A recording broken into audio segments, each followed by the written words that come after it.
होंगे श्री रामलोक ठाकुर जी और इनके साथ श्री रोशनलाल शर्मा जी आगे सदस्य आपके हरदासपुरा वार्ड से, इंद्र सिंह ठाकुर जी आगे आपके मिंडा वार्ड से जाके कैनी तक, श्री नीला ठाकुर जी आगे आपके सुल्तानपुर से लेके उदयपुर तक के लिए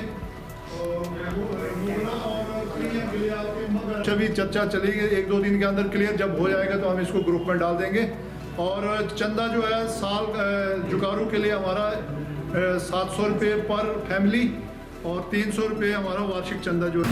मैं आप सभी लोगों का यहाँ पधारने के लिए बहुत बहुत धन्यवाद करता हूँ। तो जैसे कि हमारा पहले से ही विदित था कि इस बार ये जो हमारी जनरल हाउस की मीटिंग है इसमें मुख्यतः हमने 3-4 एजेंडे डिस्कस करने थे। उसमें सबसे पहले नंबर पर हमारा जो इलेक्शन था 2 साल के बाद ड्यू था, ये नई कार्यकारिणी की बात हमने की थी। तो आज यहाँ पे सर्वसम्मति से एक नई कार्यकारिणी का गठन हुआ है।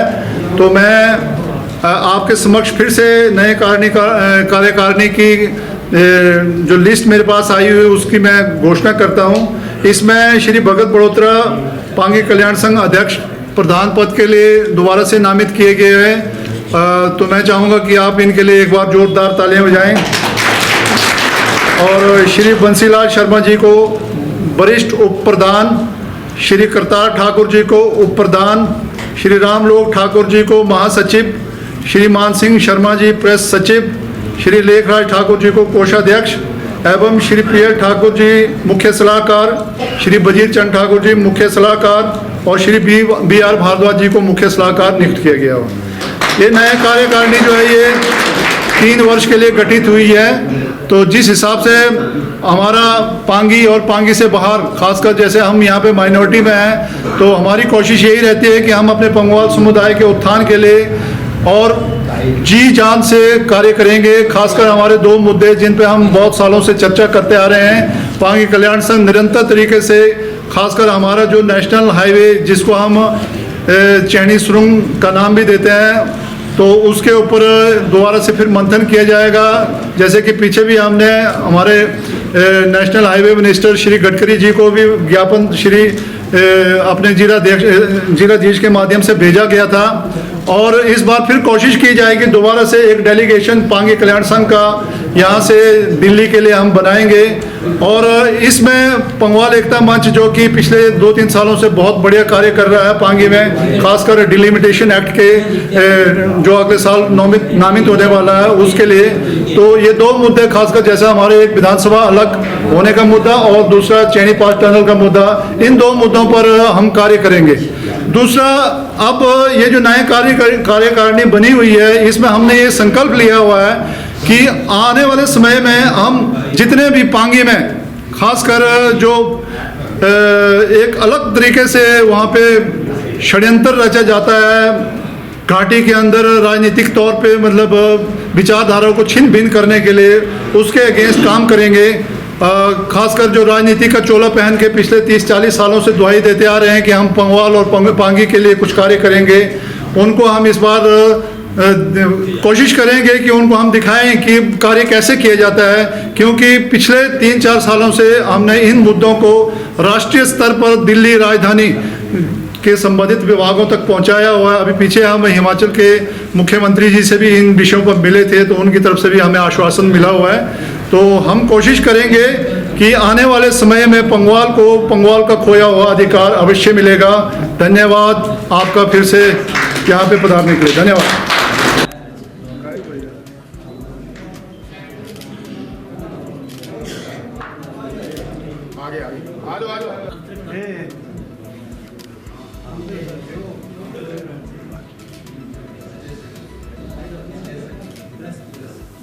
चलो धन्यवाद, खाना खा के जाओ आप।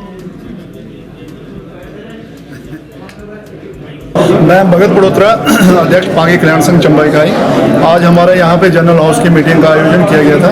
तो इसमें मुख्यतः हमने खासकर हमारा जैसे कार्यकाल पूरा हो चुका था, तो ये चौथी बार फिर से दोबारा पांगी की पंगवाल जनता ने मेरे को एक बार समर्थन दिया हुआ है, और इस बार फिर नए जोश के साथ हम पांगी की जो ज्वलंत मुद्दे हैं, खासकर उसमें जैसे चैनी पास टनल का मुद्दा है, हमारा अलग विधानसभा क्षेत्र का मुद्दा है, और आने वाले जैसे 2026 में डिलिमिटेशन होना निर्धारित हुआ है शायद भारत सरकार की तरफ से।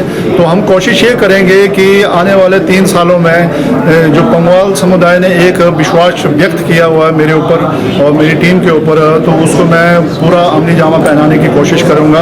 और पांगी में खासकर वहाँ पे चल रही गतिविधियों में, खासकर जैसे कुछ लोगों ने वहाँ पे राजनीति का चोला पहन कर पिछले 40 सालों की राजनीति का दुहाई दे के लोगों को गुमराह किया जा रहा है, उनके अगेंस्ट एक अभियान चलाया जाएगा। खासकर हमारे जो जितने भी यंग जनरेशन है जो बाहर यूनिवर्सिटीज़ में पढ़ रही है, कॉलेज में पढ़ रही है, किन तकनीकी शिक्षा संस्थानों में शिक्षा ग्रहण कर रही है, उनको भी इसके लिए जागृत किया जाएगा, ताकि पांगी में जो नाक फन फैला के बैठे हैं उनको कुचला जाए और पांगी की निर्मल धरती को दोबारा से फिर सही किया जाए। क्योंकि देखने को मिल रहा है कि जो लोग ये कहते हैं कि पिछले 40 सालों से हम राजनीति में हैं, हमें लोकतंत्र की ज़्यादा समझ है, तो मैं उनको एक संदेश देना चाहता हूँ कि अब वो समय खत्म हो चुका है। लोग देख चुके हैं कि आप लोगों ने लोगों का कितना शोषण किया हुआ है और पांगी की कोई तरक्की नहीं हुई। पांगी की जनता आज भी बिजली के लिए तरस रही है, हफ्ते दिन के कट लग रहे हैं, बड़ी मुश्किल से लोगों को बिजली मुहैया हो पा रही है। सड़क की बहुत बुरी हालत है, शिक्षा के क्षेत्र में भी वहाँ पे अभी तक पूरा स्टाफ नहीं हो पा रहा है। तो अगले 3 सालों के लिए हम इस तरीके से काम करेंगे जो कि धरातल पे दिखेगा, और लोगों के विश्वास को मैं पूरा खास उतरने की कोशिश करूँगा। यह है कि हमारे लोग वहाँ पे खासकर एक तो हमारे पास रिप्रेजेंटेशन की कमी है, हमारा अपना नेता न होने की वजह से हमारी आवाज़ आगे नहीं सुनी जा रही है। जैसे भी जब भी बरमौर से जो विधायक चुन के आते हैं या फिर मंडी लोकसभा क्षेत्र से जो सांसद चुन के आते हैं, वो कभी भी हमारी डिमांड्स को उतना तवज्जो नहीं देते हैं। आप देखिए जैसे 1972 से लेके हम चैनी पास टनल मुद्दे की बात करें, जिसे कि अभी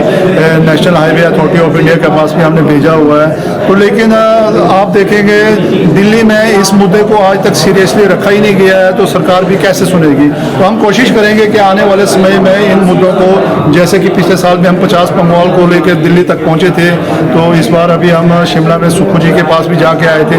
आगे भी हम इस तरह की मुहिम चलाएंगे, और अगर बाय द वे भारत सरकार या स्टेट सरकार हमारी बात नहीं सुनती है, तो आप धरना प्रदर्शन या फिर भूख हड़ताल जैसे ये तरीके हमें आजमाने पड़ेंगे। इसके लिए हम एक रणनीति तैयार करके काम करने की कोशिश करेंगे। दारू अभी हमारा इसी महीने पांगी में शुरू होने जा रहा है, तो हम भी उसी के संदर्भ में यहाँ पे एक ये मीटिंग भी आज रखी गई थी। इसमें मार्च के पहले हफ्ते में यहाँ पे भी जुकारो मनाया जाएगा।